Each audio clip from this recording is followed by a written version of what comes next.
আরে আঙ্কেল, আপনি এটা কি করছেন? আপনার হাত থেকে যদি বাইকটা পড়ে যায় তাহলে আপনার ছেলে তো আপনাকে অনেক বকাঝকা করবে। আরে মা, তুমি কি বলতেছো? আমার টাকার গাড়ি, আমার গাড়ি, আমি চালাবো, আমার ছেলে আমাকে গাল পারবে কেন? ও আঙ্কেল, সিরিয়াসলি আপনার বাইক? ঠিক আছে ঠিক আছে, আপনি একটু চালিয়ে দেখান তো, একটু দেখি। আসলে সত্যি কথা বলতে কি মা, আমি আসলে গাড়ি চালাতে পারি না, আমি গাড়ি চালানোর চেষ্টা করতেছি। ও আচ্ছা আঙ্কেল, আসলে আপনি এই বয়সে এত দামি গাড়ি কিনেছেন চালানোর জন্য, শেখার জন্য? আসলে আমি তো কিছুই বুঝতে পারছি না। আসলে সত্য কথা বলতে কি মা, আমি যখন মানে ইয়ং ছিলাম তখন আমি টাকার পিছনেই খালি ঘুরছি।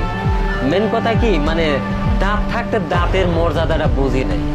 তখন আমি শুধু টাকার পিছনেই ঘুরছি, কিন্তু আমি এমন একটা শখ পূরণ করব, এই পূরণটা করিনি।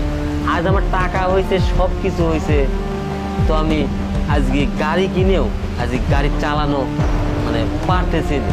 তোমরা এখন তরুণ বয়স, তোমরা স্বাদ থাকলে এখন স্বাদ মিটায়ও, আমার মতন তোমরা হইও না। কারণ আমি এখন মনে করো যে স্বাদ থাকলে আমি স্বাদ মিটাতে পারতেছি না, বুঝতে পারছো মা? ঈশা, আজকে অফিসে না গেলে হয় না? ছুটি নাও। এই, তুমি এসব কি বলতেছো? অফিসে যাব না মানে কি? হ্যাঁ, আমি ছুটি নিয়ে কি করব? বাসায় থেকে বসে বসে কি করব? আসলে দেখো না, আজকে তো বাচ্চাটার অনেক জ্বর। আমি যদি বাবা হয়ে ছুটি নিয়ে বাচ্চার পাশে থাকতে পারি, তুমি মা হয়ে কেন পারবা না? ও আচ্ছা, তুমি যেহেতু ছুটি নিছো তাহলে তুমি বাচ্চাটাকে দেখো না। আর আমি যদি অফিসে না যাই, এখন যদি চাকরি না করি, টাকা পয়সা কামাই না করি, তাহলে পরবর্তীতে কি করব? বসে বসে কি ভিক্ষা করব নাকি বলো? আর দেখো তিশা, তুমি এখন যেহেতু টাকার পিছনে ছুটতেছো, এক সময় আসবে কি যে তোমার স্বাদ আছে কিন্তু সাধ্য নেই, আবার সাধ্য আছে কিন্তু স্বাদ থাকবে না।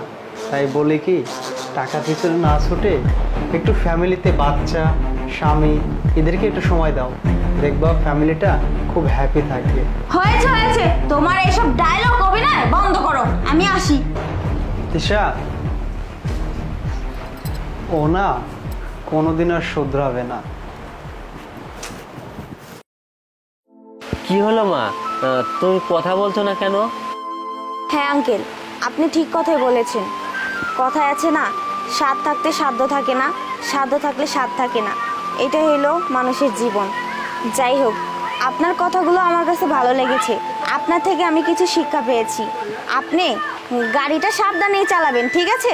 রাস্তাঘাট দেখে শুনে, হুটহাট করে এভাবে রাস্তায় নামবেন না। আপনার তো এখন যথেষ্ট পরিমাণ বয়স হয়েছে। ঠিক আছে, আপনি আসুন তাহলে। আসলে তো জীবনের সাথে এভাবে লড়াই করে কি হবে যদি এই বয়সে সব স্বাদ পূরণ করতে না পারি?